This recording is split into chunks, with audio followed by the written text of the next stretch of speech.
Alright, let's dive into something that's been shaking up the football world lately. Imagine this: Gianni Infantino, the FIFA president, is at the center of a storm, with some of the biggest football confederations either backing him or turning their backs on him. But here's the twist: it's not just about politics, it's about the future of the sport. So, what's really going on here? First off, let's talk about the elephant in the room, Infantino's proposal, which he eventually withdrew. Personally, I think this move was a classic case of overreach.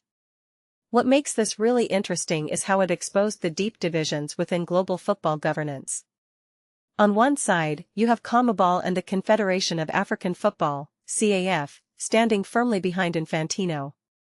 From my perspective, this support isn't just about loyalty, it's about the resources and development opportunities Infantino has brought to these regions. What many people don't realize is that for smaller football nations, FIFA's financial support can be a game-changer. It's not just about the sport, it's about infrastructure, youth programs, and global visibility. But then you have UEFA and Concacaf, who are not having it. UEFA, in particular, has been vocal about their dissatisfaction, even threatening a World Cup boycott. In my opinion, UEFA's stance is as much about power as it is about principles. They see Infantino's actions as a threat to their influence in global football. What this really suggests is that the battle lines aren't just drawn over a proposal, they're drawn over the future direction of the sport. If you take a step back and think about it, this is a power struggle that could redefine how football is governed globally. Now, let's talk about Argentina's role in all this.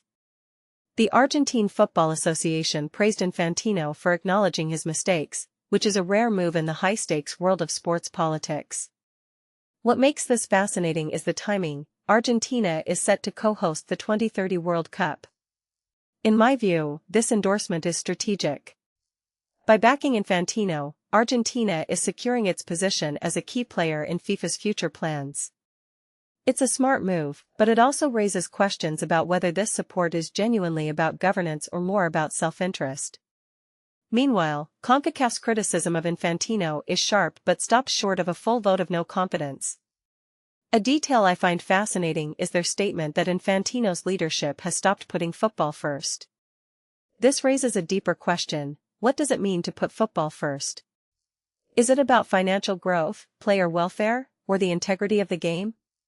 Personally, I think CONCACAF's stance reflects a broader concern among smaller confederations about being sidelined in FIFA's decision-making process. And then there's the Asian Football Confederation, AFC, which initially stood with UEFA and CONCACAF but has since gone quiet. This silence is telling. In my opinion, the AFC is playing a waiting game, assessing which side will come out on top. It's a pragmatic move, but it also highlights the lack of unity among confederations. What this really suggests is that global football governance is more fragmented than ever, with each confederation looking out for its own interests. So, where does this leave us? Infantino may have withdrawn his proposal, but the damage is done. The trust between FIFA and its confederations is at an all-time low. From my perspective, this saga is a wake-up call for FIFA. If they want to maintain their authority, they need to rebuild trust and ensure transparency in their decision-making. What many people don't realize is that the future of football isn't just about who wins on the pitch, it's about who controls the game off it. As we wrap up, I'm left wondering, can FIFA heal these rifts, or are we witnessing the beginning of a new era in football governance? Personally, I think the next few years will be pivotal. The sport we love is at a crossroads, and the decisions made today will shape its future for decades to come. So, what do you think? Is Infantino the right person to lead FIFA forward, or is it time for a change? Let me know in the comments below.